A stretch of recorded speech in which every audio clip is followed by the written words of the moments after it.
I acted poor at Christmas dinner with my boyfriend's parents. Their charity gift exposed everything.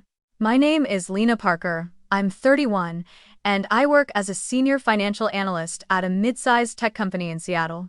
This morning, the city was wrapped in a thin layer of winter mist, Christmas lights blinking softly against the gray sky, as I stepped off the bus and walked toward my tiny apartment with coffee warming my hands. To anyone passing by, I looked like the kind of woman who lived paycheck to paycheck: old boots, a thrift store coat, hair tied back in a simple knot. No one would ever guess that I actually own 3 rental homes across the city. Not even my boyfriend, Ethan. He thinks I'm surviving on a modest salary, budgeting every dollar, barely keeping up with rent. I never corrected him. I wanted to be seen for who I am, not what I have.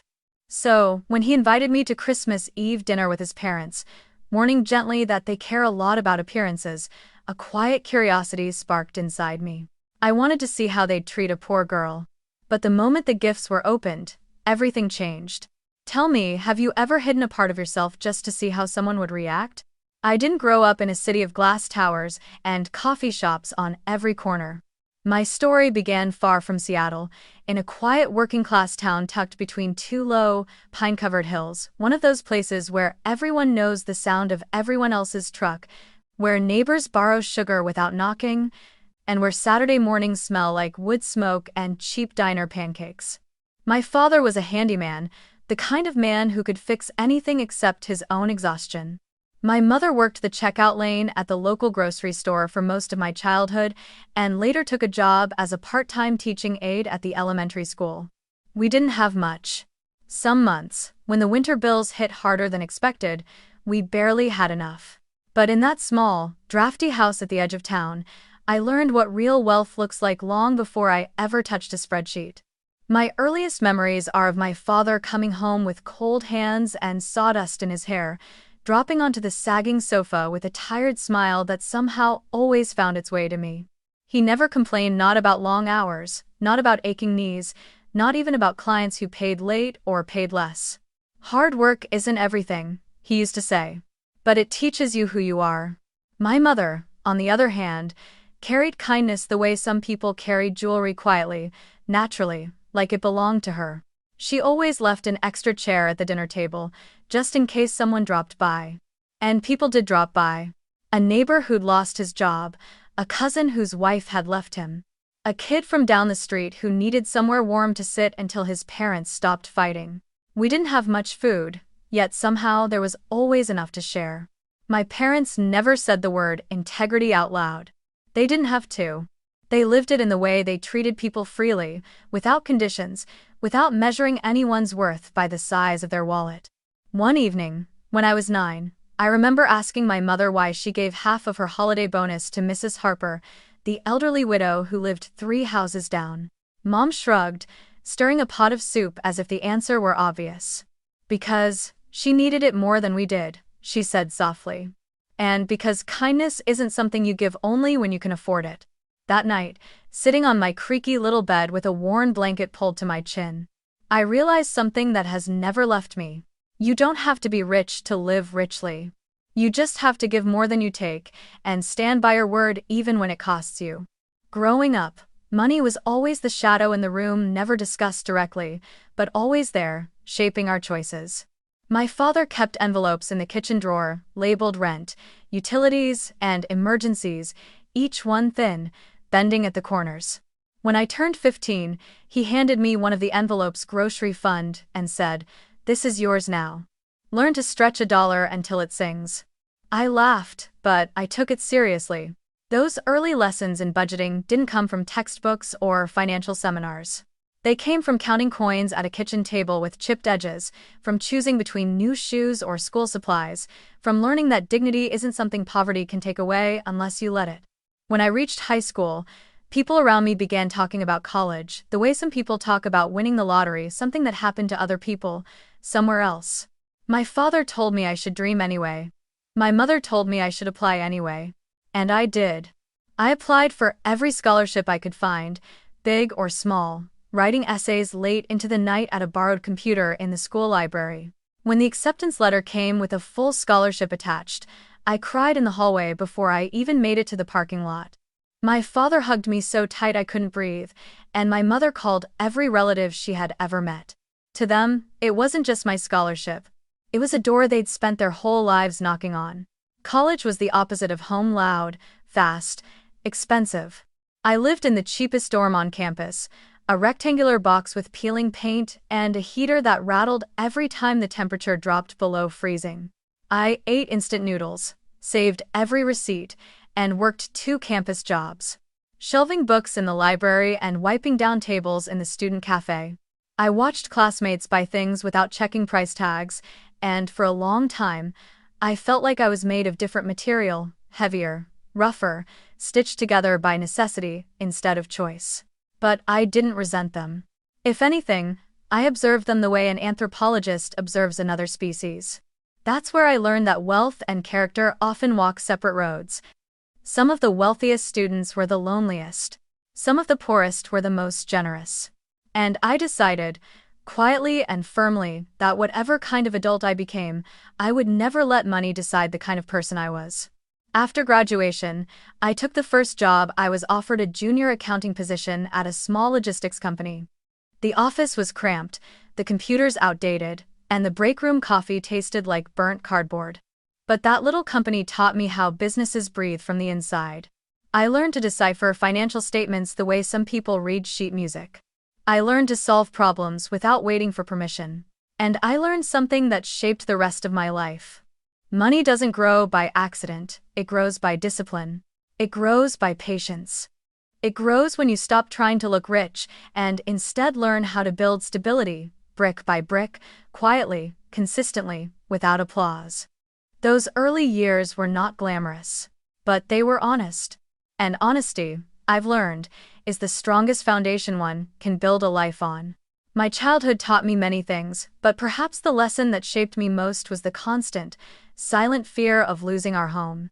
I still remember the way my mother's fingers would tap nervously on the kitchen table whenever rent was due, how my father's voice would tighten when an unexpected repair bill arrived, and how the word landlord always carried a power that hovered above us, like weather we couldn't control. While other kids dreamed about cars or clothes or vacations, I dreamed about stability. The kind of stability that doesn't vanish when someone else changes their mind or raises the rent. So, long before I graduated college, I made a quiet promise to myself. One day, I would own something no one could take away. And maybe, if I was lucky, I would own enough to help someone who grew up the way I did.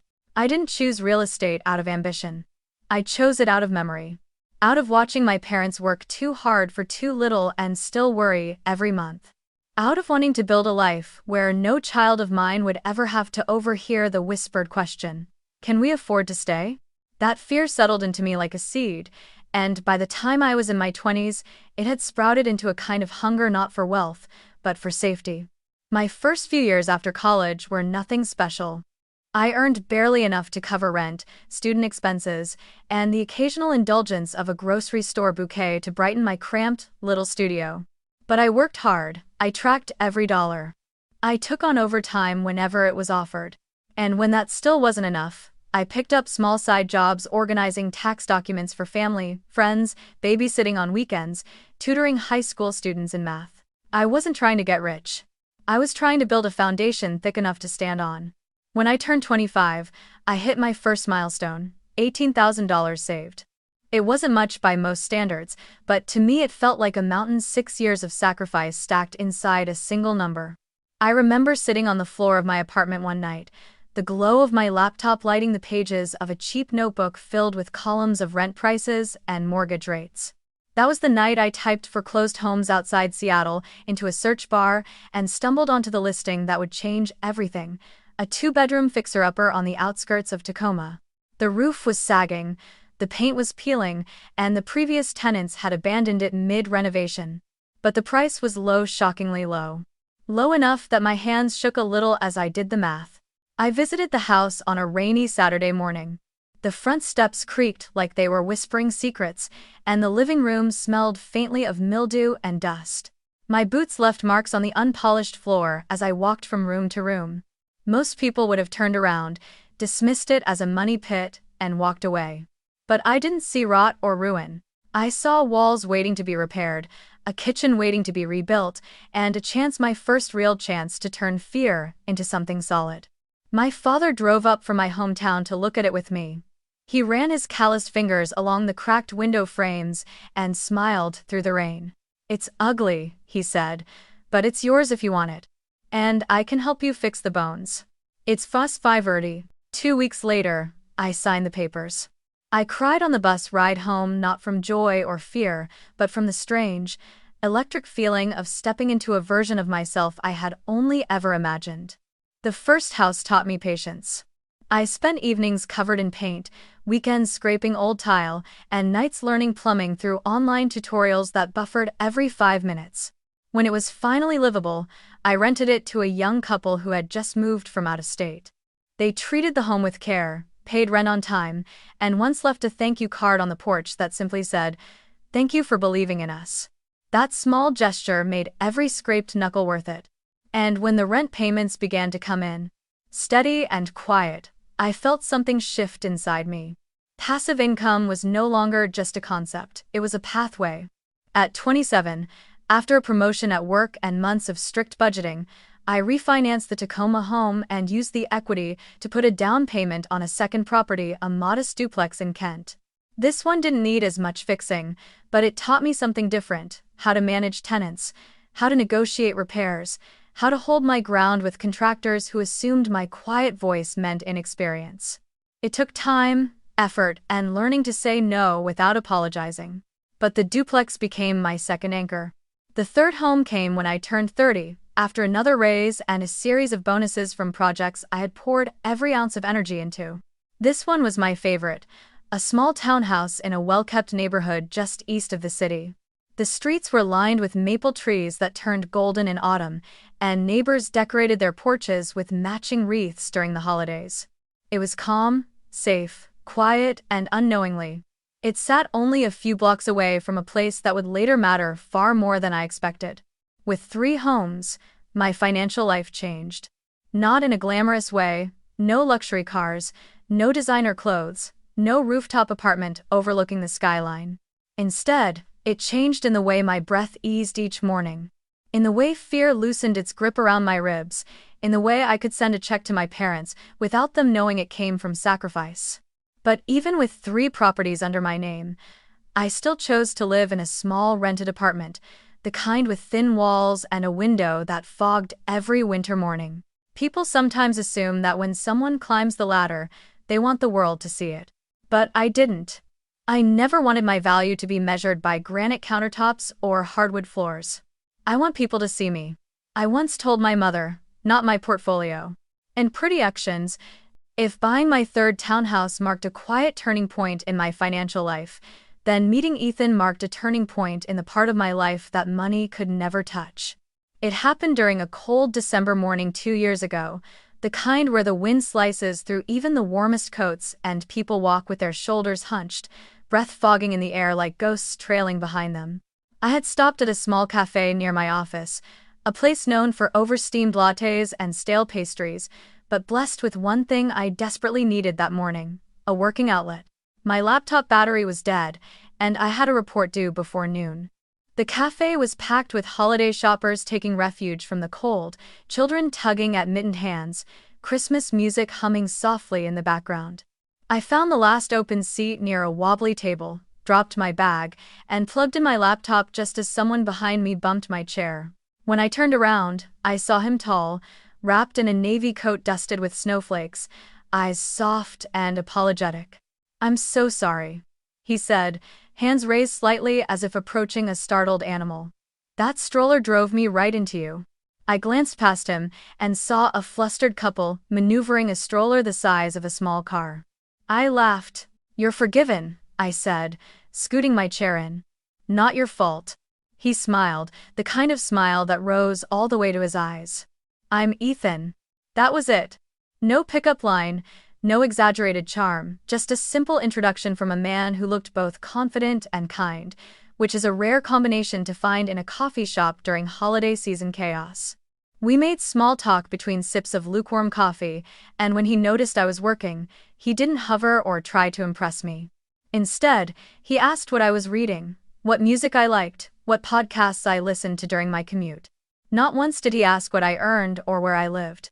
Not once did he evaluate me the way people often do in this city, scanning for labels, for signals, for clues of status. That first conversation stretched into a second one a week later at a co-working event, then into a third at a weekend class we both happened to sign up for on a whim, creative thinking for data professionals. By the time he asked me out for dinner, it felt less like meeting someone new and more like finding someone familiar in a place I hadn't expected. Ethan was steady in a way that made you feel like the room calmed when you walked in. He wasn't loud or arrogant or restless. He asked good questions. He actually listened. But as I got to know him better, I began to notice something underneath his calmness, a faint, quiet tension, like a string pulled just a little too tight. I first sensed it the night he was supposed to meet me at a small ramen shop near my apartment. He arrived late, apologizing with that same gentle smile. But I noticed the way he checked his phone 3 times during dinner.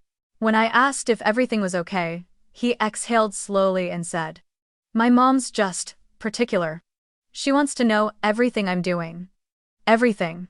Over the next few months, I learned more about the world Ethan came from, one very different from mine. His family lived in a gated suburb north of the city, where lawns were manicured by professional crews and houses were decorated with coordinated Christmas lights that reappeared every year with military precision.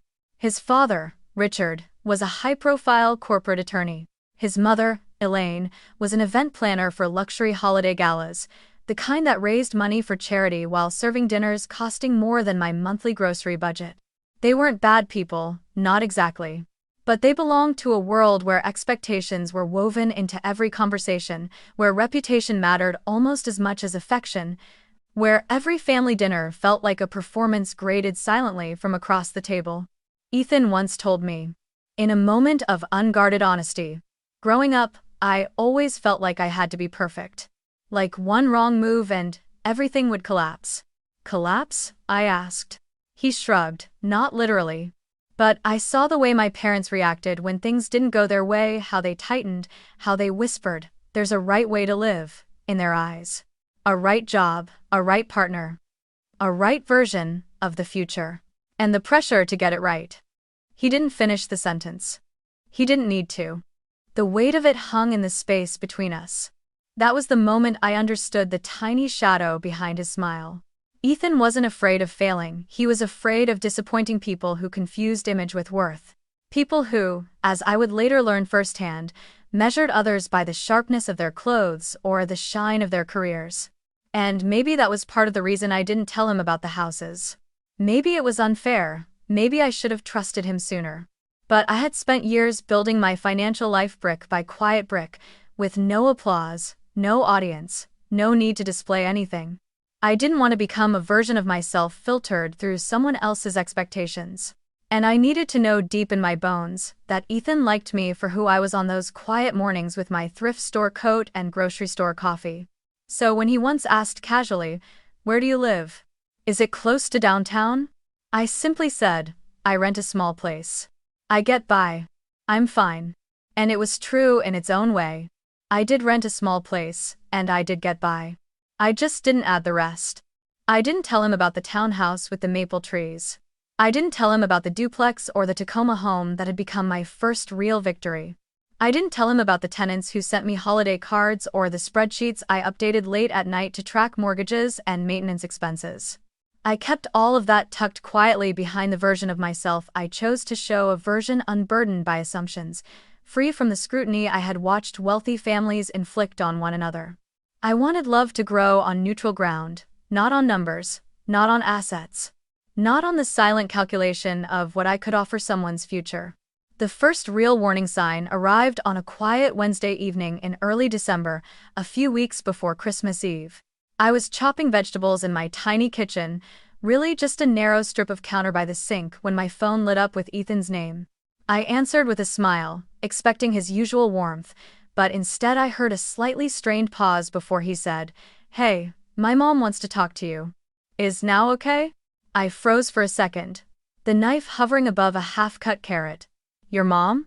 she insisted, he whispered, as if lowering his voice could soften whatever was coming next. Before I could respond, another voice came through, smooth, practiced, the kind of tone you hear from someone who's spent years hosting charity galas and directing photographers. "Hello, Lena dear. This is Elaine, Ethan's mother." I straightened instinctively, even though she couldn't see me. "Hi, Mrs. Bennett. It's nice to..." "So," she cut in lightly, "Ethan tells us you two have been spending quite a bit of time together." It's statement, Her voice had a way of sounding both sweet and sharp at the same time, like a compliment carved into glass. "Yes," I said, keeping my tone warm. "He's wonderful. I'm really happy we met." A pause, polite but assessing. "Tell me, what do you do for work?" "I'm a senior financial analyst." "Oh, lovely," she replied, though the enthusiasm felt slightly too bright, too performative. "And where do you live? Are you in the downtown area?" I felt her sorting me into categories, the way people from her world often do puzzles that can be solved with the right labels. I kept my answer simple. I rent a small apartment a little north of the city. Still paying off some things. But I manage. Silence. Not long, but long enough to identify exactly what she was thinking. "Of course," she said finally, her voice taking on that soft, sympathetic tone people use when they believe you're struggling. "People your age often do. The economy is challenging." Another pause, then the subtle shift that made my chest tighten a little. "If you ever need budgeting advice, dear, we'd be happy to help." There it was, the assumption. Not born from malice, at least not in her mind, but from a deeply rooted belief that worth could be measured by ease, by comfort, by how insulated someone was from life's uncertainties. I pressed my lips together before answering. "Thank you. I'll keep that in mind. It's good," she added, almost casually, "that Ethan has finally found a girl who isn't chasing money. Far too many young women see him as an opportunity." I stood still, the refrigerator humming loudly behind me. Ethan, blessing his heart, murmured in the background. "Mom." But Elaine continued, unfazed. "You sound different. Grounded, simple, it's refreshing." Grounded, simple. I knew what she meant.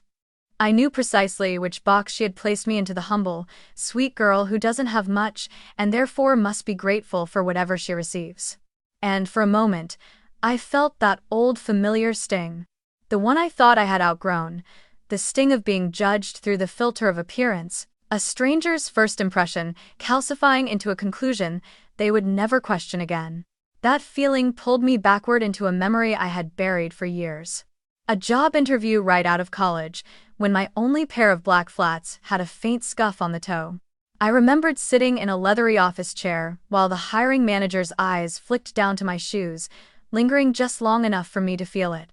Before he said with a thin smile, "We expect a certain level of polish here." I didn't get the job.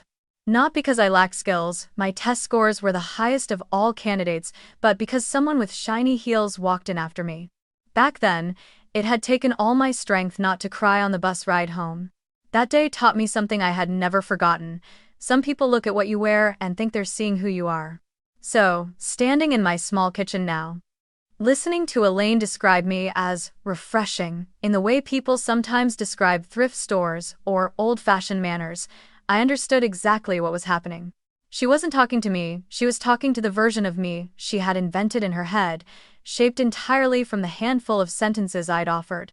When the call ended, Ethan apologized 3 different times. "They're just very focused on status," he said quietly. "They want me to marry someone compatible." He looked ashamed even saying it. "Compatible how?" I asked, though I already knew. He rubbed the back of his neck, his nervous habit. "Same class. Same background. Same expectations." I nodded, not because I agreed, but because I understood the weight he carried. The pressure to satisfy a family that judged before they understood, the constant fear of disappointing people who believed they knew what was best for him. I didn't blame him. I didn't even blame them, really. People repeat what they were raised with. But hearing it, being placed into that simple girl narrative, it struck something deep inside me. something that simmered quietly beneath the surface. I didn't correct them. I didn't tell Elaine that the small apartment she imagined was only a choice, not a sentence. I didn't tell her about the spreadsheets color-coded with mortgage tracking, or the 3 properties gaining equity every month. I didn't tell her that part of the reason I manage so well is because I'd built a life sturdy enough to stand even if my job disappeared tomorrow. I stayed quiet because some truths deserve the right moment to be revealed. And, though I didn't know it then, Christmas Eve surrounded by stockings, garlands, and the soft crackle of wrapping paper would become that moment. Not because I wanted to impress them. Not because I needed validation. But because sometimes the universe chooses a night wrapped in lights and glitter and holiday cheer to peel back illusions and show people exactly what they failed to see. And Elaine, so certain of who I was based on a few harmless sentences, was about to learn that appearances can be the most misleading currency of all. Ethan invited me 3 days after that uncomfortable phone call. We were walking through Pike Place, the air crisp with December cold, the smell of roasted chestnuts drifting between the stalls. Christmas lights hung above us in warm strands, turning the evening into something soft and golden. Ethan slipped his hands into his coat pockets, the way he always did when he was nervous. "So, my parents want you to come to Christmas Eve dinner. Gift exchange, the whole thing. Mom said she wants to meet you properly this time." Properly. The word lingered like an echo I wasn't sure how to interpret. I smiled softly, though something inside me tugged with hesitation. "Christmas Eve? That's important for your family, right?" He nodded quickly, stepping closer. "Yeah. But I want you there, I mean it." I believed him. Ethan wasn't the problem, he never had been. It was the world he came from. The expectations, the polished walls of appearances his parents had constructed so carefully. That night, after Ethan dropped me off and I climbed the stairs to my small apartment, I stood in the quiet living room with the lights off, looking at the faint glow from the street below. I felt the question rise again, the same one I had pushed away so many times. Should I tell him? Should I finally say, "Ethan, I own 3 rental homes"? Should I tell him the truth before walking into a room full of people who thought of me as a humble little girl with only a thrift store coat to her name? I sat on the edge of my bed, the noise of distant carols floating up from the street, and let the thought settle. If I told him now, the entire dynamic would shift. He would carry that knowledge into Christmas Eve, softened by it, protected by it. His parents would greet me differently, not with authentic reactions, but with filtered politeness born of revised assumptions. A sanitized version of acceptance. No. That wasn't what I wanted. I want to see how they'd treat a girl they think is barely getting by, I whispered to myself, the words settling like frost on a window pane. Not out of malice. Not to trap them. But to see the truth. To see who they were when no advantage could be gained by being kind. Once I made the decision, the rest happened in a quiet, steady flow. On Christmas Eve morning, I opened my wardrobe. I had options: silk blouses, dresses I'd worn to corporate galas, a camel coat that cost more than most people's rent. I could present myself the way my bank account allowed. But that wasn't the point of this experiment. So, instead, I reached for the pieces that told a different story. A story they would believe. A soft, slightly pilled sweater I'd owned since college. Jeans faded from years of wear. A pair of leather boots with scuffed toes that had carried me through rainy mornings and long walks home. And the second-hand coat I'd bought during my first winter in Seattle, the one with a missing button I never bothered to replace. I put them on and stood in front of the mirror. I didn't look poor. I didn't look wealthy. I looked like any ordinary woman who was doing her best to get by in an expensive city. Exactly what they expected. Exactly what I needed them to see. I tied my hair back in a simple low ponytail, dabbed on minimal makeup, just enough mascara to keep my eyes from disappearing under the holiday lights. No jewelry except small silver studs. Then came the gifts. I sat at my tiny dining table and began wrapping them. The surface gifts, the ones they would judge first. A tin of assorted cookies I had repackaged by hand into simple brown paper, tied with thin twine. A glass vase I found in a discount bin, wrapped in white tissue paper. A knitted scarf, simple, gray wool, soft, cozy, handcrafted, the kind of thing people either appreciate deeply or dismiss as sweet but humble. But these were only the outer gifts. The real ones were tucked into a small envelope I slipped into my bag, sealed with a snowflake sticker. Inside were 3 printed documents. Not the deeds themselves, I had no intention of flaunting them, but photocopies of the most recent property management reports for my 3 homes.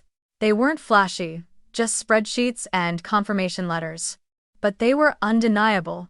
Beside them, I added something else, a small handwritten card. On it, I wrote, "Not all gifts are wrapped. Some are shared when the moment is right. One telvis comes," and behind that card, the final piece. A voucher I had created myself, 1 month of free rent for a tenant family who had been struggling. I had been planning to give it quietly before New Year's, but something told me this might be the right moment to reveal it. A reminder that wealth wasn't the point, what you do with it is. As I sealed the envelope, I felt a steady calm wash over me. This wasn't revenge. This wasn't pride. This was clarity. A chance to see the truth wrapped inside the glitter of Christmas lights and red ribbons. That evening, as I stepped out into the cold, the wind carried the scent of pine and snow. My boots crunched lightly on the sidewalk as I locked my door behind me and headed toward Ethan's car waiting below. He looked at me with warmth in his eyes, completely unaware of the quiet storm I carried in my bag. "Ready?" he asked. I smiled, not from nerves but from certainty. "Yes," I said. "More than you know." The drive to Ethan's parents' house took us farther and farther from the city, past rows of elegant homes outlined in warm white Christmas lights. The kind of neighborhood where SUVs gleamed in driveways, wreaths hung from every window, and every front lawn looked curated by professional landscapers. By the time we turned onto his parents' street, the entire suburb looked like a scene from a luxury holiday commercial, snow resting perfectly on trimmed hedges, golden lights dripping from rooftops, and giant, glowing reindeer posed proudly on immaculate lawns. Ethan parked in front of a 2-story colonial home wrapped in garland and sparkling like a postcard. A 30-foot Christmas tree was visible through the tall living room windows, ornaments reflecting amber light. I stepped out of the car, clutching my modestly wrapped gifts, suddenly feeling the sharp contrast between the world I came from and the one I was entering. Inside, the house smelled of cinnamon and pine. The walls were adorned with framed family portraits, Ethan in private school uniforms, Ethan at ski resorts, Ethan in tailored suits at his father's awards dinners. Every surface gleamed. Everything screamed stability, wealth, legacy. Richard Bennett, his father, appeared first. Tall, silver hair perfectly brushed, wearing a deep burgundy sweater that probably cost more than my entire outfit. He extended his hand, firm and authoritative, the kind of handshake that silently establishes hierarchy. "Lena, good to finally meet you." I shook his hand, offering a warm smile. "Thank you for having me." He nodded, but his eyes flicked briefly to my boots, noting the scuffs with polite discretion. Then came Elaine. She looked exactly like the voice I'd heard over the phone, elegant, slim, blonde hair curled perfectly, pearl earrings glinting beneath the warm lights. She smiled, but it was the kind of smile that measured as much as it welcomed. Her gaze slid from my coat to my jeans, to the brown paper-wrapped gifts in my hands.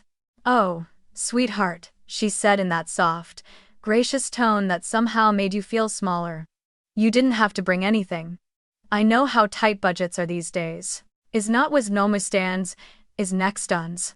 The words floated out like innocent snowflakes, but each one landed with a sting. "I wanted to," I replied gently. "Well, that's very thoughtful."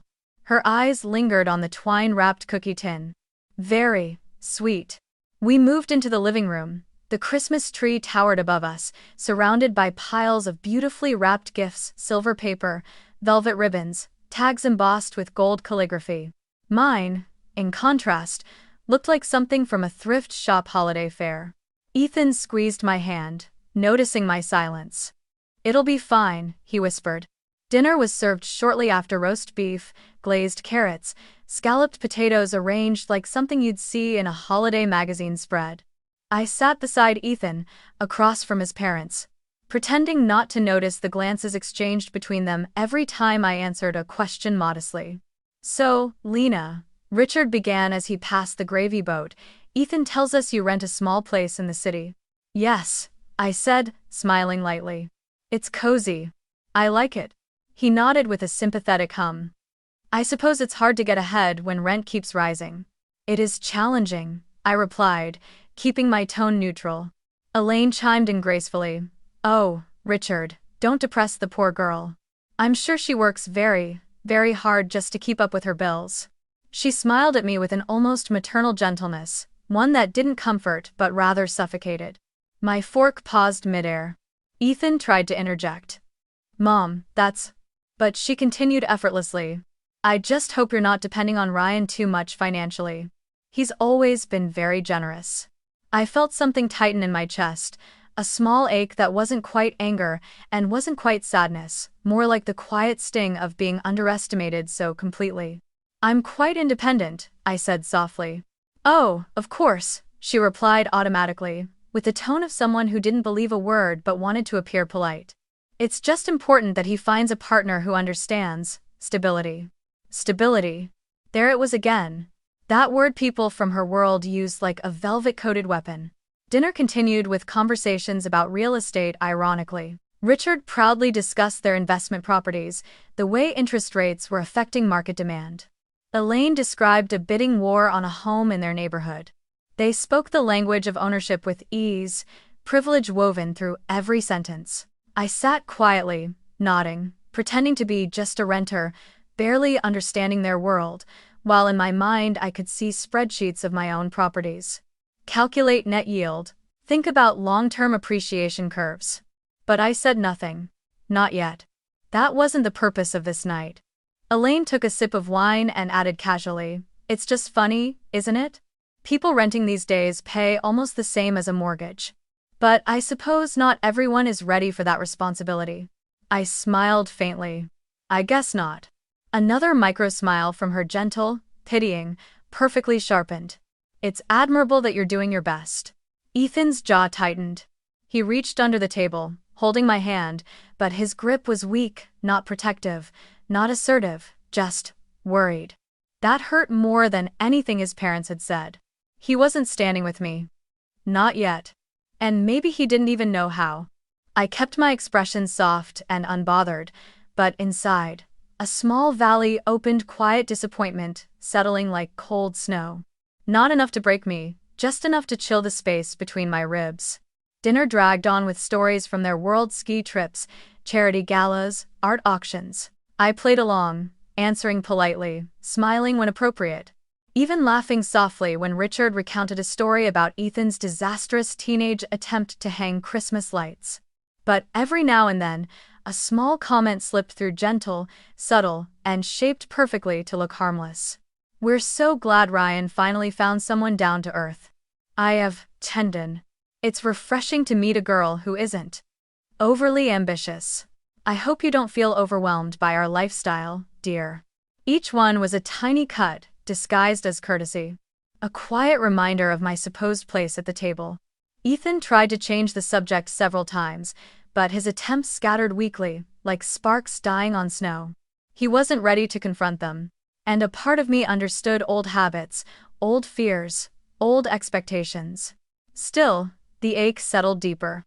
Valley Hashone.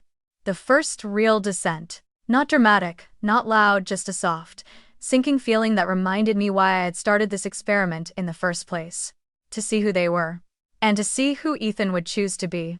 Little did they know, the real turning point would arrive not at the dinner table, but beneath the Christmas tree, when the gifts were opened, and the facade they believed in would begin to crack. But that moment was still waiting beneath glittering paper and golden ribbons. After dinner, everyone moved into the living room. The fireplace crackled softly, and the towering Christmas tree glowed with hundreds of golden lights. Beneath it lay a mountain of presents, designer bags with satin ribbons, gift boxes embossed with luxury brand logos, envelopes tucked into velvet pouches. The whole scene looked like the cover of a magazine aimed at people who never had to worry about heating bills or student loans. I sat beside Ethan on the sofa, my modest gifts resting quietly on the floor near my feet, wrapped in brown paper and tied with thin twine. They looked like they'd wandered into the wrong house. Elaine clapped her hands together, smiling brightly. "Shall we begin?" she said, as though she were hosting a televised holiday special. Her nails sparkled under the lights as she bent down to pick up the first gift, a rectangular box wrapped in deep blue paper. She handed it to Ethan. "For you, darling." He unwrapped it carefully. Inside was a sleek designer jacket, Italian leather, deep mahogany. The kind you see on upscale winter ads with price tags that make your stomach drop. "Mom." "Wow. This is incredible," he murmured. "That's not all," Richard added, handing him another box. A new smartwatch, top of the line, still gleaming with its factory seal. Ethan looked overwhelmed, grateful, yet also slightly embarrassed, glancing at me as if silently apologizing for the extravagance. I just smiled softly, pretending I felt nothing. Next came presents for Ethan's older sister, Clara. A luxury handbag in a shade of winter cream, followed by an envelope containing a printed itinerary for a weekend spa retreat. Clara beamed like a child in a toy store. "You guys really outdid yourselves." Dakid. Laughter, clinking of glasses, murmurs of approval filled the room. Every gift was expensive, intentional, deeply rooted in their ritual of proving love through price tags. I watched it all with quiet detachment, feeling like a tourist observing a long-standing tradition in a foreign country. And then, finally, Elaine reached for a small, thin box wrapped in red foil paper. She looked at me with a gentle smile that seemed almost charitable. "Lena, sweetheart," she said, her tone dripping with delicate pity, "this one's for you." I accepted it with a polite nod. It felt unbelievably light in my hands, almost hollow. I peeled back the foil carefully, feeling every pair of eyes in the room watching me. Inside was a book, a paperback titled, "Budgeting for Broke Millennials: How to Stretch Every Dollar." Beneath it lay a cheap pastel-colored financial planner, the kind sold near grocery store checkout counters. And tucked into the planner was a white envelope. Elaine touched my arm lightly. "Open it, dear." I slid out a crisp stack of bills, $200 neatly folded, held together by a gold paperclip. Elaine clasped her hands as though she had performed some kind of noble act. "We know things are tight," she said delicately, her voice coated in sugary concern. "Think of this as a little safety net, just a bit of help so you're not struggling too much while dating our son. It's a since-estimated ride." My breath caught in my throat, but I didn't let it show. She continued, smiling even more warmly. "We just want to make sure you're stable enough that you're not depending too much on him."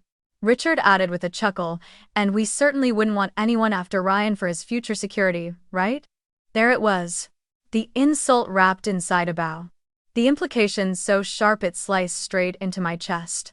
The room hummed with soft laughter, polite nods, murmured approval as though this gesture was the height of generosity. Ethan said nothing. He didn't defend me. He didn't even shift uncomfortably. He just stared at the floor, as if hoping the moment would pass on its own. And that not the money, not the book, not even the assumption was what hurt the most. Valley Hashtu. The deepest plunge, cold and hollow. I set the book down gently. "Thank you," I said quietly. Because anything else would have broken the fragile shell of civility surrounding the room. Elaine beamed, satisfied. Richard nodded approvingly. Clara already moved on, opening her next beautifully wrapped box. I took a breath, steadying myself. Then I reached down and picked up the modest gifts I'd brought, a cookie tin wrapped in brown paper, the knitted scarf. "It's my turn," I said softly. Elaine's smile turned almost indulgent, as though she were bracing herself for something adorably humble. "Oh, sweetheart, you really didn't have to." "I wanted to," I replied, handing her the cookie tin first. She unwrapped it quickly. "Oh, how thoughtful," she said, though her eyes flickered with the faint disappointment of someone who had hoped for more. Richard received the knitted scarf, next, gray wool, simple, warm. "How cozy," he said, polite and distant. To them, these gifts were cheap but cute, the kind of thing you keep out of guilt, not out of gratitude. But then I reached into my bag again. My fingers brushed the envelopes, the real gifts. The ones that would shift the air in the room.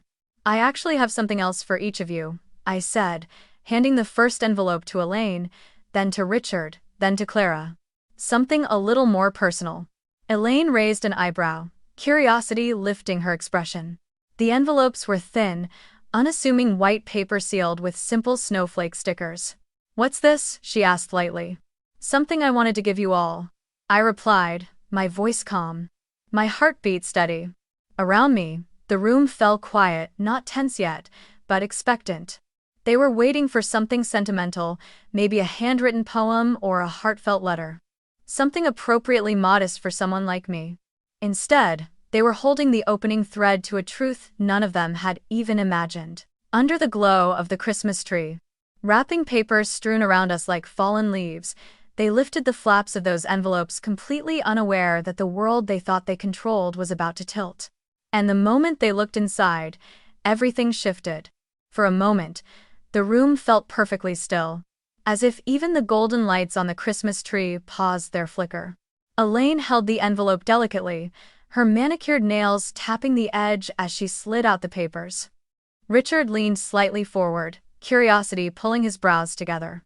Clara glanced between them, already expecting something sentimental, a handwritten message, perhaps a charity card, something appropriately humble. But when Elaine finally unfolded the first sheet, her expression shifted so quickly it could have cracked porcelain. It wasn't a poem. It wasn't a thank you letter. It was a scan of a property deed. A deed with my name printed neatly at the top. And the address, oh, the address was unmistakable. A townhouse on Willowberry Lane. The same street they lived on. The very block they bragged about during dinner.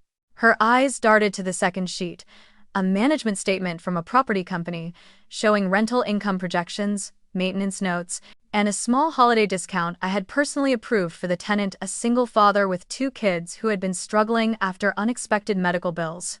On the bottom corner, in my handwriting, a small contribution to the neighborhood. Merry Christmas. Elaine's fingers trembled.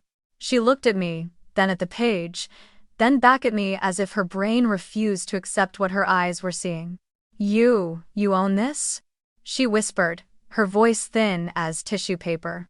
Richard grabbed the paper from her hand, scanning it with a sudden sharpness, the same intensity he probably used in courtrooms or negotiation rooms.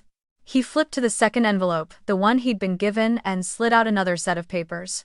A financial statement from my LLC. Ownership records. 3 properties listed under my name. His jaw tightened. "So you're a landlord?" he said slowly, like each word weighed more than the one before it. His eyes lifted to mine. "How many properties exactly?" 3, I said calmly. "Bought them over time. Old houses, mostly. Fixer-uppers.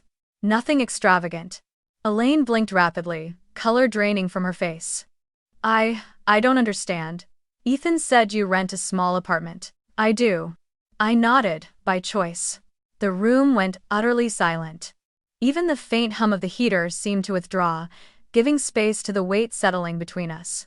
I kept my voice soft, steady, nothing dramatic, nothing angry, only the truth. I grew up in a family where money was always tight. We never had security. So I decided, when I got older, that I would build some. Richard swallowed, the facade of certainty slipping. "But why would you live like that if you own 3 homes?" "Because I want people to see me," I said gently. "Not what I have. Not what I could buy, just me." Elaine clutched the deed, her voice cracking. "Then why didn't you say anything?" I met her gaze. And for the first time tonight, I didn't look down or away. "Because you never asked." Elaine inhaled sharply, as if the truth had struck her like cold wind. I continued, voice still steady but sharper now, like a velvet blade. "And when you gave me that book, and the money, you didn't just insult me." Elaine flinched. "You insulted your son as well, assuming he would choose a woman who only wants his wallet." Richard looked away. Clara pressed her lips together. Ethan froze. The humiliation wasn't mine anymore.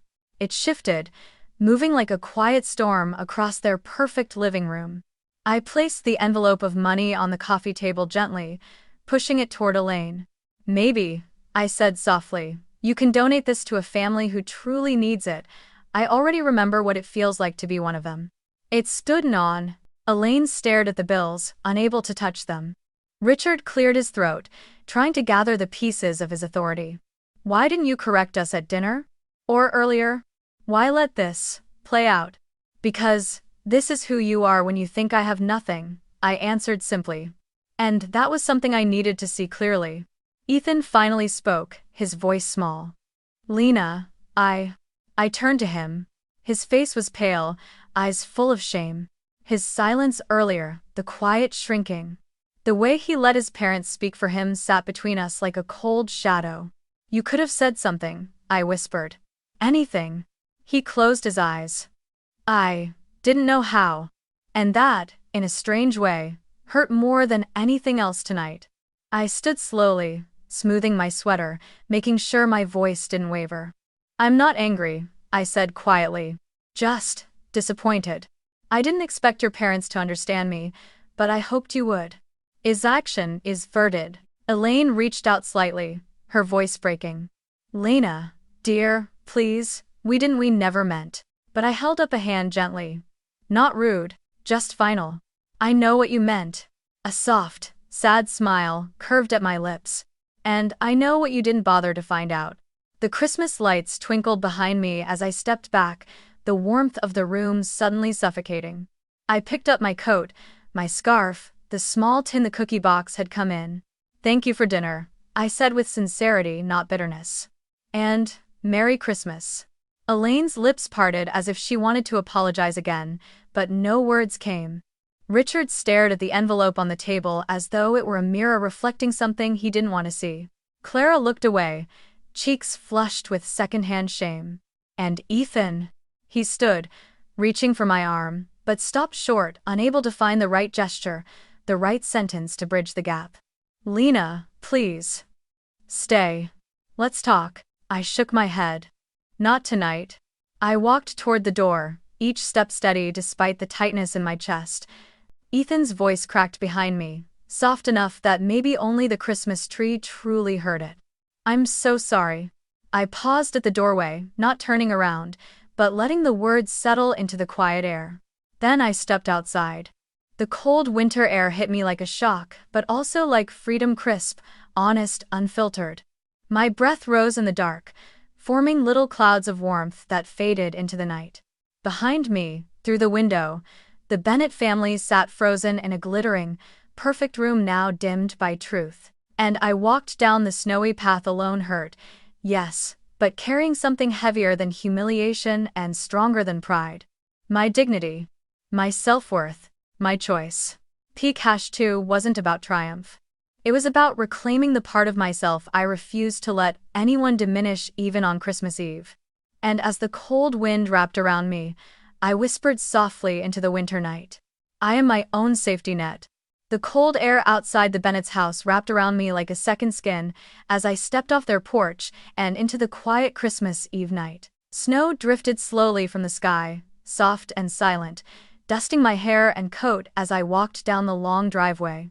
Their perfect neighborhood lined with symmetrical trees, glowing reindeer, and manicured lawns looked almost unreal in the stillness. Too polished. Too curated. Too hollow now that the illusion had cracked. My boots crunched against the fresh layer of snow. Each breath rose in a small cloud in front of me. And as I walked farther from the Bennett's door, I felt something inside me loosen like a knot that had been pulled too tight for too long finally giving way. I replayed their words in my mind, but they didn't sting the way they did earlier. Not anymore. Not after the reveal. Not after seeing their faces shift from smug benevolence to stunned disbelief. Instead of anger, I felt a deep, steady clarity. A reminder that dignity doesn't come from what people think of you, especially people who never bothered to look beyond the surface. The cold seeped through my sweater, but I kept walking, snow melting on my eyelashes.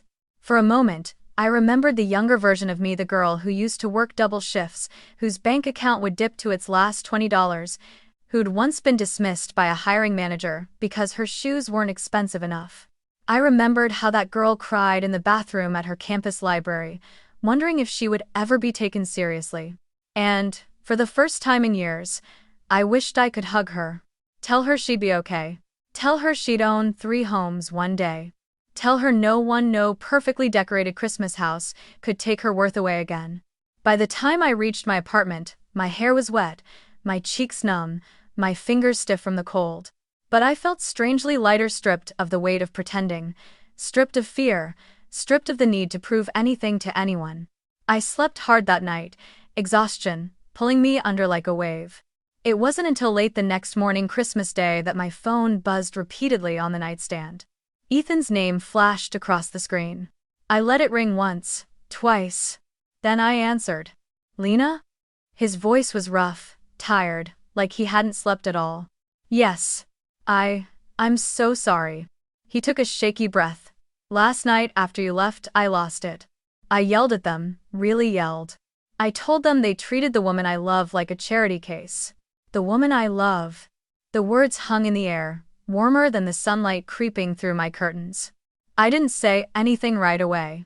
I could hear him pacing, his breath uneven, the guilt in every inhale. I froze, Lena. I froze like an idiot. His voice cracked. I've spent my whole life trying not to embarrass them, trying to be the good son, the one who doesn't make waves. And when I finally needed to speak up, I didn't. I'm so ashamed. I exhaled slowly. Ethan. I know, he cut in gently. You deserved better. A pause. And they know it too now. I made sure of that. It is never.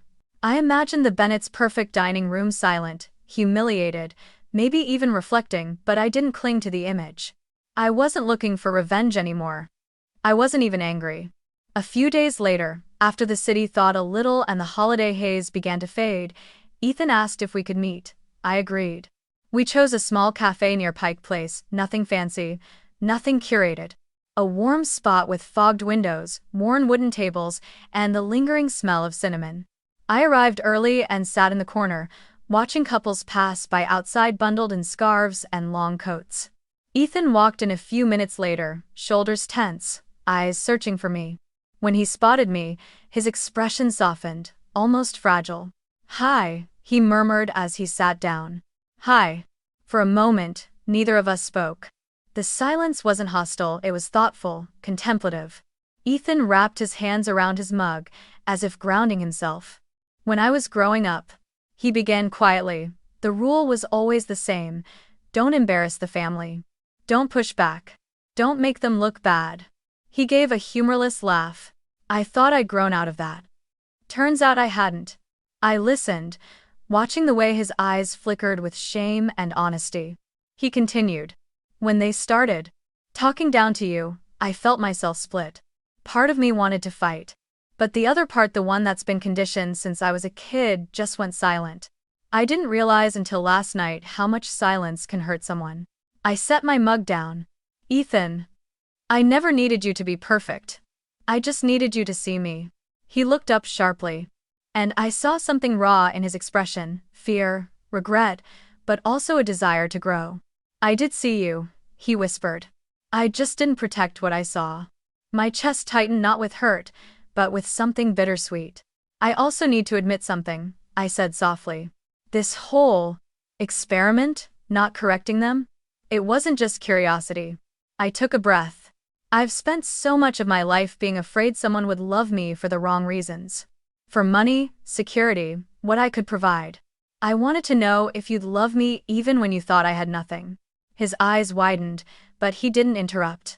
I didn't plan for it to go that far, I added. I didn't expect the gifts, or the humiliation. But I can't pretend I didn't set the stage either. He nodded slowly, absorbing my honesty. Lena, he said, leaning forward. I love you for who you are. The woman who buys old houses and fixes them with her own hands. The woman who helps tenants quietly. The woman who walks into a room humble and walks out unchanged by the noise around her. My throat tightened. And if we move forward, he said gently, I promise you something, I won't be silent again. Not for them. Not at your expense. Not at mine. It ready tase. I studied him for a long moment, measuring the sincerity in his eyes. He wasn't offering perfection. He was offering growth. "I don't need you to choose me over your family," I finally said, "but I do need you to choose your respect for me, and your respect for yourself. You can't keep prioritizing family harmony over basic decency." He nodded once, firm. "I know. We didn't rush into labels or promises. We didn't wrap it up in a perfect bow like some holiday romance. But as we sat together, watching snow fall outside the cafe windows, something shifted. Not an ending. Not a beginning. But a recalibration, two people meeting in the middle with more honesty, more vulnerability, and more understanding than before. Maybe that was enough. Maybe that was exactly what healing looked like. 6 months passed, then almost a year quietly, steadily, like pages turning without fanfare. Life didn't change overnight. I still lived in my same small apartment, still took the bus when I didn't feel like driving, still wore the same thrifted coat on chilly mornings. But something inside me had shifted, a softness, a steadiness. A deeper kind of peace that came not from wealth, not from proving myself, but from no longer hiding who I was. The 3 rental homes were still under my name, still generating income, still filled with tenants. I actually cared about people who reminded me of my parents, of my younger self, of the years I lived paycheck to paycheck, with hope stitched into the hems of my days. But now, every time I reviewed maintenance reports or planned improvements, I felt more purpose than pride. Because somewhere between the humiliation under the Bennett's Christmas tree and the honesty at that cafe, I realized something: wealth meant nothing if I didn't use it well. If it didn't expand into something bigger than me. If it didn't help someone who reminded me of a version of myself that had once struggled alone. That's why I started Her Keys Project, a small, volunteer-run workshop I hosted twice a month in a borrowed community room behind a library. It wasn't flashy. It wasn't a nonprofit with a big logo or corporate sponsors. It was just me and a circle of young women students, single moms, baristas, interns, anyone who wanted to learn how money really worked, how to build credit, how to budget with dignity instead of shame, and maybe, one day, how to buy their first place. The idea was simple. Women deserve financial safety, and no one should grow up believing homeownership is a luxury reserved for the lucky. By the following December, almost exactly 1 year after the Bennett's Christmas dinner, I hosted a special holiday session. The community room was decorated with string lights and little paper ornaments the girls cut out themselves. Someone brought cinnamon rolls. Someone else brought cocoa packets. We crammed around 2 long folding tables, laughing, sharing goals, and adding colorful sticky notes to a board titled, "My First Step Toward My First Key." It's somethings. Near the end of the session, one of the girls, a college sophomore named Mariah, asked if anyone had ever been looked down on for not having money. A ripple of laughter passed through the room, because the answer was obvious. Then she looked directly at me. "Lena, you always seem so calm about money. Like you've never been judged." I hesitated. Then I told them the story. Not with names. Not with wealthy suburbs. Not with a Christmas tree stacked with designer gifts. I told them about a girl who was misjudged because of a thrifted coat. About parents who assumed she needed budgeting help. About a book for broke millennials wrapped as a gift. And about the moment she quietly revealed she was the landlord of one of their street's coveted townhouses. They leaned in, wide-eyed, a mix of shock, delight, and outrage passing over their faces like shifting light. When I finished, Mariah covered her mouth with her hands. "I always thought people like you were born rich," she whispered. "But now I think, maybe I have a shot too." That moment, her words, her hope hit deeper than any Christmas gift I'd ever received. Later that evening, as the group packed up, someone tapped my shoulder. It was a woman with soft brown hair, dressed simply but neatly, holding a small box wrapped in red paper. "I'm Elaine," she said quietly. My breath caught, not out of fear this time, but out of genuine surprise. She handed me the box. "I didn't know if I should come, but I've been attending your sessions anonymously online. I needed to unlearn a lot of things." There was no arrogance in her voice now. No forced sympathy. Just sincerity, raw, almost timid. "I'm sorry for last Christmas," she said. "For assuming I knew your story. For assuming anyone's story." I took the box but didn't open it. You didn't have to come here, I said gently. I know, she replied. That's why I did. Love hacked. She joined the next session a month later, not as the mother of my boyfriend, not as a woman from a wealthy suburb, but as someone trying to learn, trying to understand, trying to treat people with the respect they should have always received. And, oddly enough, I respected that deeply. As winter settled again, and the world prepared for the next Christmas, I found myself sitting by my apartment window one snowy evening, watching tiny flakes drift down onto the quiet street below. Soft holiday music played from a neighbor's unit. Someone's dog barked joyfully from across the hall. I wrapped my hands around a warm mug and let the glow of my tiny Christmas tree fill the room. I realized then that the experiment I had started a year ago, walking into a wealthy family's home dressed like the simplest version of myself, had never really been about testing them. It had been about finding my way back to me. Back to my values. Back to the girl who grew up believing respect was earned by kindness, not by net worth. Back to the woman who now understood that real wealth was not the number of properties she owned, but the number of lives she could quietly, gently help shape. This year, under my small but loved Christmas tree, there were only a handful of gifts. None were expensive, none were wrapped in velvet or gold foil. But each one meant something, and I understood something, finally, fully. The richness of Christmas isn't measured by the gifts under the tree, but by how people treat you when they believe you have nothing to offer them. As I closed my eyes and let that truth settle, I imagined speaking directly to the people who would someday hear this story.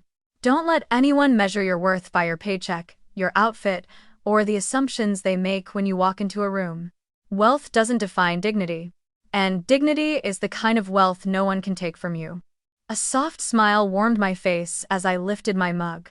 And if this story touched your heart, I would say gently, like this video, subscribe for more, and tell me in the comments what makes you feel truly rich at Christmas, even if your bank account doesn't.